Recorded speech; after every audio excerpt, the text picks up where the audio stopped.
Voilà, reprise du direct qui s'est arrêté tout à l'heure, faute de connexion. Il y a vraiment des gros problèmes de réseau. Donc là, je disais que je vais répondre à quelques questions qui avaient été posées par certains abonnés de la page. Alors, j'ai commencé par la première, c'est celle qui revient le plus. Raconte-nous ton histoire avec le cheveu crépus et bien sûr présente-toi. Rapidement, comme je le disais, je suis médecin, docteur Berthe, voilà, plus connu sous le nom de Coach Moon. Et depuis que je suis petite, on m'appelle Moon, ça c'est mon sobriquet, hein. Je suppose que tout le monde en a un. Maintenant, coach, c'est quelqu'un qui guide, voilà, qui donne des directives, qui aide. Donc Coach Moon, ça vraiment ça coulait de source. Ensuite, comme je disais, mon histoire avec le cheveu crépus en fait remonte en janvier, je crois, au mois de janvier 2015. Mon père suivait un documentaire sur les origines du défrisage et il m'a dit viens écouter, c'est très intéressant. Alors là, j'ai suivi quelque chose qui a vraiment tout changé en moi. Là, j'ai découvert qu'en fait, le défrisage naissait d'une pratique. Lorsque les esclaves exécutaient mal les travaux, qu'est-ce que les colons blancs faisaient? Prenaient leur tête et trempaient dans de la soupe. Et c'est comme ça que la technique s'est vulgarisée parce que directement les noirs sont découvert que le cheveu devenait plus souple et bien sûr il était plus facile à tenir. Seulement les gens n'ont pas mesuré le versant de cette technique qui est source de plusieurs problèmes. Déjà, on a des gens qui sont décédés de suite de défrisage, qui ont des cancers, qui ont des fibromes. Même en Afrique d'ailleurs, on a fait une corrélation entre la survenue de fibromes et le défrisage répété chez les femmes noires. Donc moi, ça m'a tellement choquée. Et à cette époque, j'étais enceinte de ma fille, je crois que j'étais au 6e mois. Je me suis dit, waouh, je ne voudrais pas que ma fille se défrise. Mais quel est le meilleur exemple que je puisse lui donner? C'est que moi-même, je ne me défrise pas. Et c'est là que le défi est venu. Et vraiment, je n'ai même pas l'intention de me défriser. Et au fur et à mesure, je me suis documentée, j'ai essayé, j'ai fait plein d'erreurs parcours. J'en ai payé vraiment le prix en 2016. J'ai une grosse casse de cheveux parce que je passais tout en fait des expériences. J'avais vraiment personne qui me guidait.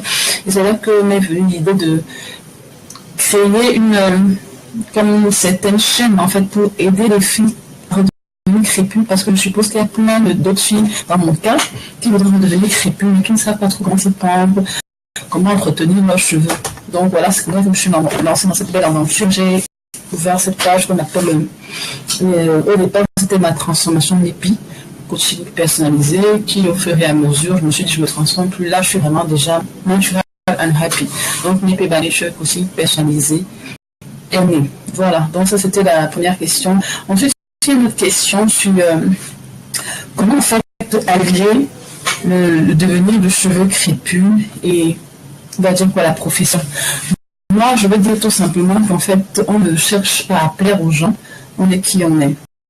C'est-à-dire qu'on ne cherche pas à avoir forcément une coiffure qui passe professionnellement. Maintenant, moi, je fais la coiffure qui me plaît et tant que je me sens bien dans ma peau, je pense que ça passe. Je veux dire, il faut apprendre à s'aimer soi-même pour que les autres vous aiment. Du moment où vous aimez facilement, les autres vont vous accepter, vous adopter, je dirais même. Maintenant, il est vrai qu'il y a des métiers encore un peu plus contraignant, on vous demande certaines tenues. Mais je pense que de plus en plus, on a des tonnes de coiffures qu'on peut adapter des coiffures de cheveux naturels qu'on peut adapter avec son milieu professionnel. Donc, ça, c'est pas un souci. Voilà. Ensuite, il y a une autre question. Qu'est-ce que la porosité capillaire? Waouh, ça c'est une question. J'ai tellement répondu à cette question de page, mais évidemment, ça me fait plaisir de revenir dessus. J'ai prévu déjà ce verre d'eau. Et vous pouvez bien le voir. On va faire ensemble le test de porosité sur une mèche de cheveux. Je ne sais même pas, je vais vous dire en réalité. Ça va être une mèche de cheveux appartenant. Vous pouvez la voir là. À moi. Déjà, c'est une mèche qui m'appartient, mais c'est une mèche que j'ai conservée il y a peut-être plus de 6 ou 7 mois déjà. Ça, c'est une manie chez moi, parce que quand je fais plein d'expériences, chaque fois que je me brosse, je garde des mèches de cheveux. Je me les jette pas. Ça fait de différentes expériences, soit pour la gamme capillaire que j'ai mise au point, ou pour répondre à d'autres questions qui pourraient intéresser les internautes. Voilà. Donc, ça tombe à pic, j'ai encore une mèche de cheveux que je vais utiliser aujourd'hui. Voilà, donc, quand je vais souvent dire la porosité capillaire, en fait, c'est quoi la capacité qu'a le cheveu crépus de retenir l'hydratation. Voilà. Donc, retenir l'hydratation. Ah, un instant, là, c'est Denise qui dit j'étais où? Denise, t'as rien raté, je suis encore en direct. Hein. T'as rien raté, je suis en direct. Donc, voilà. T'as rien raté, ma Denise. Ok. Donc, je disais que c'est la capacité qu'a le cheveu crépus de retenir l'hydratation. Voilà. Et on a 3 formes de porosité capillaire. D'accord? Il y a la faible porosité capillaire, la porosité capillaire qui est normale, et on a la forte porosité capillaire. Lorsqu'on dit que le cheveu est poreux, donc on a une forte porosité capillaire, ça veut dire qu'il a une grande capacité d'absorption d'eau. Lorsque la porosité est normale, ça veut dire que le cheveu n'a pas de problème, c'est un cheveu qui aussi bien le garde, aussi bien le rejette, pas de souci. Également, on a la faible porosité, c'est vraiment un cheveu qui ne garde presque pas d'eau. C'est un cheveu qui paraît toujours sec, terne. Donc c'est un cheveu qui a également besoin de soins spécifiques. Salut Josiane, je vois que tu es présente, tu as bien vu que j'étais en direct, c'est tout. Voilà, donc, on va faire le test pour que vous compreniez. J'ai déjà essayé d'expliquer rapidement, je vais encore revenir un peu plus posément pour que vous compreniez mieux. Donc, la forte porosité capillaire, c'est lorsqu'on a un cheveu qui retient vraiment l'eau. Mais c'est un cheveu qui a un problème parce qu'il a l'air beau. Mais au fond, lorsqu'on va faire microscopiquement une étude, on se rend compte que c'est un cheveu qui non seulement il retient beaucoup d'eau, mais c'est un cheveu qui en fait qui est tellement poreux que l'eau également s'échappe rapidement. Voilà. Donc pour obtenir de l'eau d'une certaine façon, il y a des soins spécifiques à faire parce qu'il ne suffit pas de retenir de l'eau, de la perdre. En fait, ça ne sert à rien. Pour que le cheveu soit beau, il faut qu'il soit en permanence hydraté. Donc, on va faire un petit test de porosité pour que vous compreniez. Voilà, je prends cette mèche de cheveux. Je ne sais pas si vous voyez cette mèche de cheveux. Vous la voyez, là elle est là, voilà. En fait, je recommande toujours de ne pas couper les cheveux. Ça, c'est vraiment un grand danger. Il faut prendre des mèches de cheveux tombées du brossage. Du moment où vous coupez la mèche de cheveux, en fait, c'est jamais les biaisé.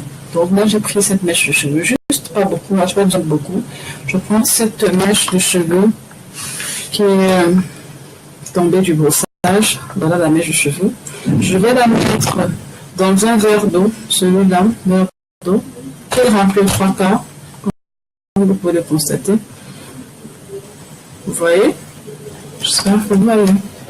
Donc voilà, je vais prendre cette mèche d'eau et je vais la laisser tomber au-dessus du verre. Et là, on va observer ensemble le phénomène. J'espère que, je ne sais pas si vous voyez très bien. Regardez ce qui se passe. Donc, le test peut se faire sur 2 minutes, 3 minutes, maximum 15 minutes. D'autres un peu plus, mais normalement 15 minutes c'est suffisant. Alors, vous avez vu la réaction. On a un cheveu qui, à peine, il n'a même pas fait 2 minutes au-dessus de la surface, et va aller directement au fond du verre. Donc, ça, c'était mon, je crois, même le cheveu il y a plus de 6 mois. Voilà. Donc, ça, je vous pose directement la question. Ceux qui sont connectés, peut-être pourront y répondre. Comment est-ce qu'on qualifie ce type de porosité? À votre avis? Ouais, je vais y répondre. C'est la forte porosité capillaire. Voilà. Donc, ça, c'est un cheveu à forte porosité capillaire. C'est un cheveu qui retient énormément l'hydratation, comme je l'ai expliqué. Si la mèche de cheveux restait au milieu du verre, on allait parler d'une porosité moelle.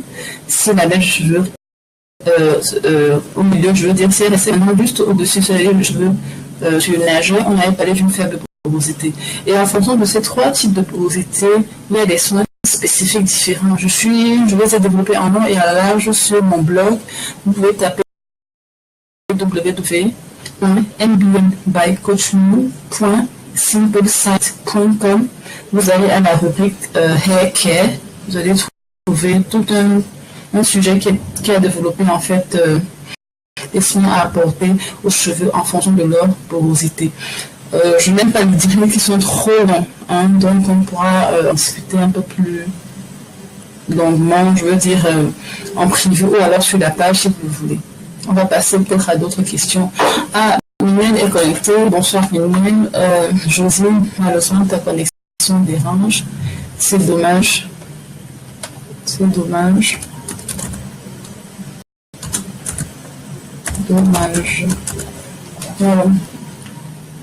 Denise, comme je te disais, je suis toujours en direct, hein, donc si tu as des questions à poser, n'hésite pas, ma belle sœur.